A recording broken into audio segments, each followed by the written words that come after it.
Halo pemirsa Unhas TV, senang sekali saya Iva Aisyah Rahman dapat kembali menjumpai Anda dalam Unhas Daily. Dalam beberapa menit ke depan, kami akan menyajikan berita-berita terpercaya hanya untuk Anda.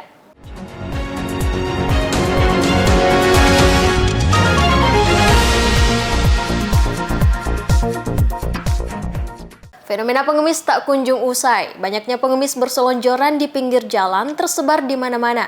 Begitu menyita perhatian masyarakat di Kota Makassar. Simak berita selengkapnya untuk Anda. Pengemis tersebar di pinggir jalan Kota Makassar. Beberapa titik seperti Jalan Letjen Hertasning, Jalan Urip Sumoharjo, dan Jalan Veteran. Nampak pengemis ada yang berselonjoran, berdiri bahkan berjalan membawa becak.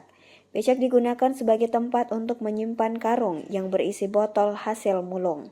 Tidak hanya itu, rata-rata pengemis ialah perempuan dengan mengenakan hijab dan membawa anaknya untuk menanti masyarakat yang ingin memberinya uang maupun barang.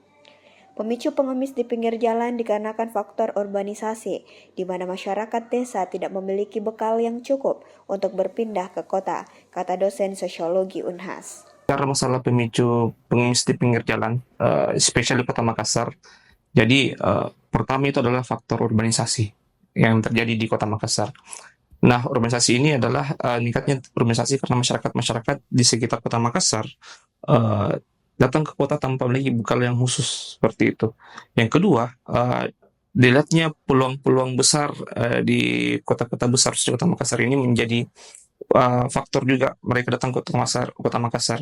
Dan tanpa adanya bekal tersebut, dia lebih memilih untuk menjadi pengemis dan lain sebagainya. Ya, nah, saya mendorong kepada pemerintah untuk melakukan bentuk sinergitas terhadap berbagai organ agar menekan angka anak jalanan, pengemis, dan gelandangan. Dan ini menjadi sebuah persoalan besar di kota-kota besar, khususnya Kota Makassar. Kemudian diharapkan juga dibangunkan sebuah bentuk wadah atau rumah singgah yang bisa meningkatkan kapasitas atau mungkin pelatihan terhadap orang-orang yang datang dari luar Kota Makassar ke Kota Makassar seperti itu. Dan yang juga berikutnya khususnya masyarakat yang di luar dari Kota Makassar atau mungkin asal kabupaten sekitar Kota Makassar, sebaiknya dilakukan bentuk pencegahan atau mungkin lebih tepatnya melakukan bentuk pelatihan. Jadi ketika dia datang ke Kota Makassar itu bisa meningkatkan kapasitasnya untuk mendorong dia lebih produktif seperti itu. Peran pemerintah dan lembaga non-pemerintah dibutuhkan untuk bersinergi, memecahkan permasalahan pengemis yang ada di Kota Makassar. Jangan sampai kabupaten kota yang lain melakukan hal serupa. Aminah Rahmat, Ansar, Unhas TV. Pemirsa, dengan perkembangan zaman yang kian cepat, umat muslim semakin dimudahkan dalam melakukan ibadah kurban. Kini untuk berkurban, cukup pilih penyedia jasa kurban terpercaya dan kita bisa berkurban secara online. Mungkin pemirsa bertanya, apakah sah berkurban secara online? Simak penjelasannya berikut ini. Kurban online kini menjadi fenomena yang banyak ditemui di masyarakat. Kurban online kini menjadi fenomena yang banyak ditemui di masyarakat. Sejumlah penyedia jasa kurban online pun berseliweran di mana-mana. Tak heran, kurban online banyak dipilih masyarakat karena dianggap simpel dan lebih terjangkau. Dengan berkurban secara online, orang yang berkurban atau yang disebut shahibul kurban cukup mengirimkan uang dengan nominal sesuai dengan jenis hewan kurban yang dipilih. Sisanya, penyedia jasa kurbanlah yang akan membeli hewan kurban, menyembelih hingga mendistribusikannya kepada pihak-pihak yang berhak menerima. Beberapa pertanyaan mengenai sah tidaknya kurban dengan cara ini pun bermunculan.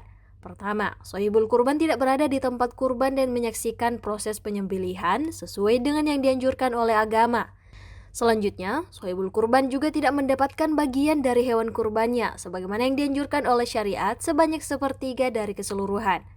Menanggapi hal tersebut, Sekretaris Dewan Pertimbangan MUI Sulsel, Ustadz Dr. Abdul Rahim Razak MPD, mengatakan hal tersebut tetap sah karena semua syarat telah terpenuhi.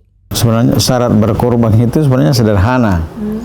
Pertama, ada keinginan. Dari keinginan itu terus ada kemampuan. Yang ketiga, memilih binatang kurban yang akan dikurbankan. Kalau kita di sini paling tidak kambing dan sejenisnya, biri-biri, Kemudian kedua sapi. Itu yang itu ya, cuma itu saja.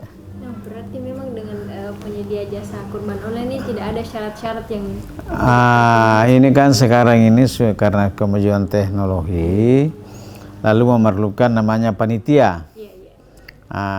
Panitia ini memudahkan orang-orang yang akan berkorban, kemudian misalkan dia tidak sempat melakukannya sendiri. Katakanlah misalkan ada di luar daerah, susah untuk datang, untuk menyaksikan. Jadi sehingga dengan teknologi yang ada itu dia berikan kepada panitia pelaksana, panitia korban. Panitia korban inilah yang diberikan amanah langsung untuk melakukan itu. Tinggal menyetor uang misalkan, apakah berupa kambing, apakah dalam bentuk berjamaah. Berjamaah maksudnya itu kongsi-kongsi ya.